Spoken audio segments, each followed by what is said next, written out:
નમસ્કાર.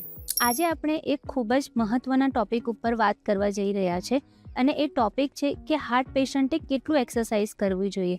ડૉક્ટર એમને એડવાઇસ કરે છે, પણ એ એક્સરસાઇઝ કેટલી હોવી જોઈએ, એ એક્સરસાઇઝ છે, સેફ છે કે નહીં, અને એના રિસ્ક શું છે. અને આ કન્ફ્યુઝનનું કારણ છે લોકોને બિલકુલ એક્સરસાઇઝ કરતા જ નથી અથવા તો ખૂબ જ વધારે પડતી એક્સરસાઇઝ કરી લે છે. ચાલો આને સ્ટેપ બાય સ્ટેપ એક સ્મૂથ જર્ની જેવી રીતે સમજીએ. સૌથી પહેલાં એક બેઝિક પ્રિન્સિપલ સમજીએ કે હાર્ટ એક મસલ્સ છે અને જેમ દરેક મસલને સ્ટ્રોંગ બનાવવા માટે ટ્રેનિંગ જોઈએ છે, એમ હાર્ટને પણ જોઈએ છે. પણ ડિફરન્સ એ છે કે હાર્ટ ટ્રેનિંગ ઓલવેઝ કંટ્રોલ અને પ્રોગ્રેસિવ હોવી જોઈએ, સડન નહીં. જો તમે બિગનર છો અથવા તો રિસેન્ટલી હાર્ટ પ્રોબ્લેમ ડાયગ્નોઝ થયો છે અથવા તો એન્જિયોપ્લાસ્ટી બાયપાસ પછી છો, તો તમારો ફોકસ સેફ એક્ટિવેશન પર હોવો જોઈએ, નહીં કે પરફોર્મન્સ પર. શરૂઆત સિમ્પલ વોકિંગથી કરીએ.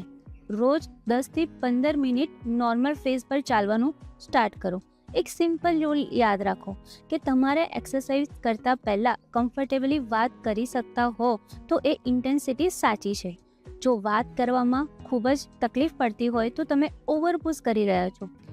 આ સ્ટેજ પર તમને તમારા બોડીના સિગ્નલ ઓબ્ઝર્વ કરવાના છે, જેમ કે ચેસ્ટમાં ડિસ્કમ્ફર્ટ થતા હોય અથવા તો શ્વાસ લેવામાં તકલીફ પડતી હોય, ડિઝીનેસ ફીલ કરતા હો, તો આ સિમ્ટમ્સ આવે તો તરત જ રોકાઈ જાઓ અને ડૉક્ટરને કન્સલ્ટ કરો.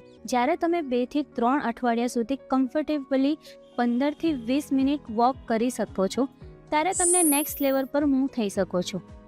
સ્ટ્રક્ચર્ડ વોકિંગ પર આ તમને સ્પીડ થોડી વધારવાની છે, પણ ગ્રેજ્યુઅલી. 5 મિનિટ વોર્મઅપ કરો, પછી 10 થી 15 મિનિટ સુધી બ્રિસ્ક વોક કરો અને પછી 5 મિનિટ કૂલ ડાઉન થઈ જાઓ.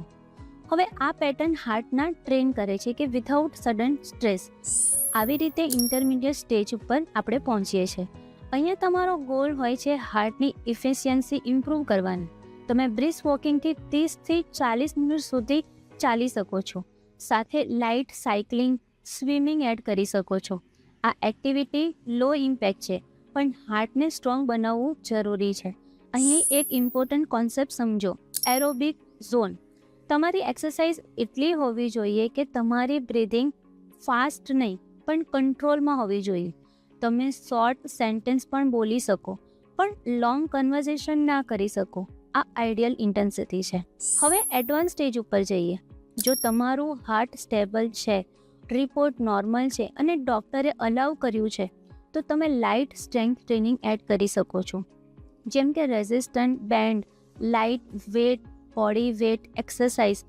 પણ અહીંયા એક રૂલ બહુ ઇમ્પોર્ટન્ટ છે, હેવી લિફ્ટિંગ અવોઇડ કરો અને બ્રીથને હોલ્ડ કરો, એટલે કે શ્વાસ રોકવાનું ના કરશો. કારણ કે જો તમે શ્વાસ વધારે પડતો રોકશો તો એ બીપી સડનલી વધી જશે, જે હાર્ટ પેશન્ટ માટે ખૂબ જ રિસ્કી બની શકે છે.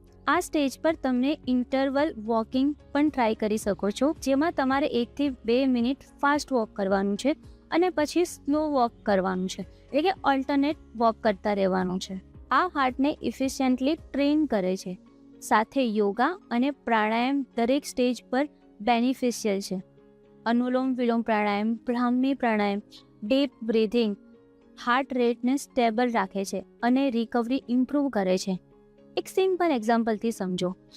જો તમારું હાર્ટ એક એન્જિન હોય તો શરૂઆતના સ્ટેજમાં તમે એન્જિનને વોર્મઅપ કરી રહ્યા છો. ઇન્ટરમીડિયેટ સ્ટેજ પર તમે એને સ્મૂથ ડ્રાઈવ શીખી રહ્યા છો અને જે એડવાન્સ સ્ટેજ છે એમાં તમે ઇફિશિયન્ટ પરફોર્મન્સ સુધી લઈ જઈ રહ્યા છો વિથઆઉટ એની ઓવરલોડ. પણ સૌથી ઇમ્પોર્ટન્ટ વાત કે કન્સિસ્ટન્સી ઇન્ટેન્સિટી કરતાં ખૂબ જ વધારે પડતો મહત્ત્વનો ભાગ ભજવે છે. રોજ થોડું કરવું, વધારે પડતા પાવરફુલથી કરવું, એના કમ્પેરમાં ક્યારેક વધારે કરવું અને ક્યારેક પણ કમ્પેરિઝન ના કરો. દરેક પેશન્ટમાં હાર્ટ કન્ડિશન અલગ હોય છે, એટલે રૂટીન ઓલવેઝ પર્સનલાઇઝ્ડ હોવું જોઈએ. જો એક્સરસાઇઝ કરતી વખતે છાતીમાં દુખાવો થાય, અનયુઝ્યુઅલ બ્રેથલેસનેસ એટલે કે શ્વાસ લેવામાં તકલીફ પડે, ડિઝીનેસ થાય અથવા તો એક્સેસિવ ફટીગ ફીલ થાય, તો તરત જ રોકાઈને મેડિકલ એડવાઇસ લો. યાદ રાખો, સાચી રીતે કરેલી એક્સરસાઇઝ હાર્ટને ડેમેજ નથી કરતી અને રિપેર કરે છે અને સ્ટ્રોંગ બનાવે છે. જો તમે બીપી, હૃદયરોગ અથવા તો ડાયાબિટીસથી સફર થઈ રહ્યા છો અને તમારા લક્ષણો કંટ્રોલમાં નથી આવી રહ્યા, તો તમારા નિયરેસ્ટ માધવબાગ ક્લિનિક અથવા તો હોસ્પિટલને વિઝિટ કરો.